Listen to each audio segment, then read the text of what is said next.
Hello everyone, my name is Justin Keithley. I am a business management major and this is my 4th year of college here.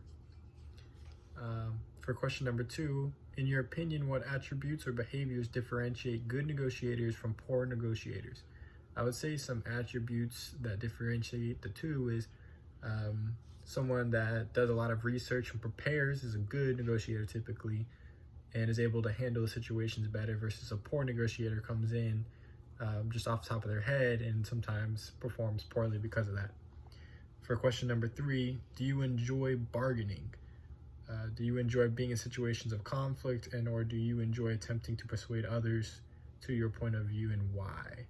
So I would say sometimes yes. I can find it kind of fun to bargain with somebody to see if I can get a lower price, or I'm with a friend, maybe kind of negotiate about what we're gonna do. To me, it can be a little bit of a game. So yes, sometimes I do enjoy that. For question number 4, how effective are you at persuading others, and how effective are your verbal skills in arguing your points? I would say that I am pretty effective as a negotiator, and that typically I can get my point across. Number 5, do others see you as a good bargainer or negotiator? Are you seen as strong/weak? Are you perceived as one who gives in easily or holds out too long, or who knows when to make concessions and trade-offs? So I would say others typically see me as a good negotiator, typically because they struggle to persuade me to do things when I choose to argue it. I put up a good fight, and then typically at least help them see my point of view. Maybe I can't convince them fully, but a lot of times they end up seeing my point of view. So I would say people think I'm pretty good at it.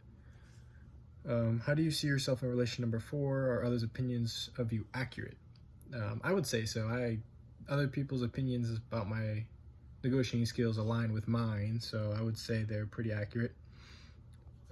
For number 7, at what point do you feel most competent in bargaining, least competent?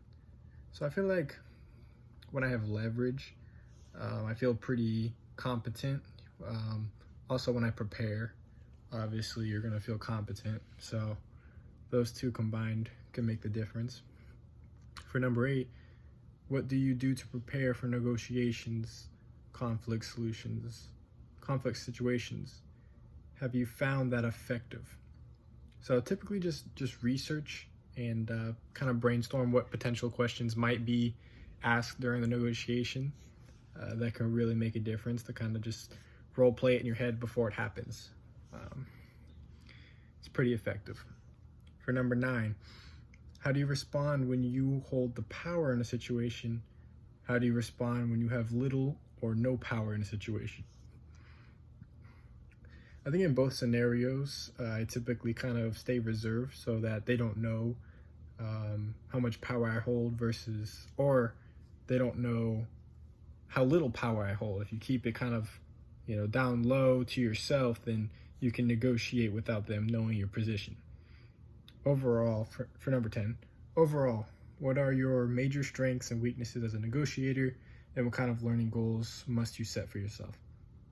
I would say some of my strengths maybe include really listening to the other person to figure out what it is they want, even if they don't know. Sometimes you got to listen and kind of pick at it and ask questions, so I'm pretty good at that. But some of my weaknesses may include like being assertive. So maybe one of my goals could be to be a more assertive negotiator, make sure I'm firm with what I need out of the negotiation. And then for number 11, what aspects of your approach are you hoping to improve through this course? Honestly, I just want to get more experience negotiating and kind of improve all aspects of it. That would be perfect.